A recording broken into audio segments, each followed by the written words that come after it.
ఈరోజు నందికొట్కూరు పట్టణంలో హిందువుల ఐక్యవేదిక ఆధ్వర్యంలో బంగ్లాదేశ్లో హిందువులపై జరుగుతున్న మారణకాండలకు నిరసనగా నందికొట్కూరు పట్టణ బంద్కి పిలుపునివ్వడం జరిగింది. ఈరోజు చూసుకున్నట్లయితే బంగ్లాదేశ్లో హిందువులు బయటికి రావడానికి కూడా భయపడే పరిస్థితులు ఏర్పడి ఉన్నాయి. దీనికంతటి కారణము అక్కడ హిందువులు ఏకంగా లేకపోవడము, అలాగే మనమందరం కూడా ఐక్యంగా ఉంటేనే మనకు శ్రీరామ రక్ష అని చెప్పి ఈ సందర్భంగా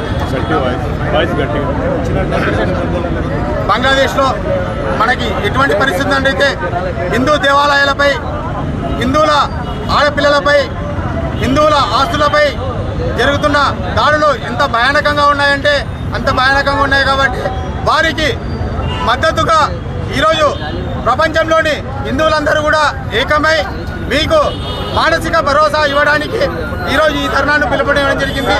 అలాగే ప్రపంచంలో ఎక్కడ హిందువులపై దాడి జరిగినా కూడా హిందువులందరం కూడా ముక్త కంఠంతో దానిని వ్యతిరేకించాల్సిన బాధ్యత మన హిందువులపై ఉంది. కాబట్టి మనమందరం కూడా కులాలకు అతీతంగా హిందువులుగా ఐక్యంగా ఉంటేనే మన మనుగడకు శ్రీరామరక్ష ఉంటుందని చెప్పి ఈ సందర్భంగా నేను తెలియజేసుకుంటున్నాను.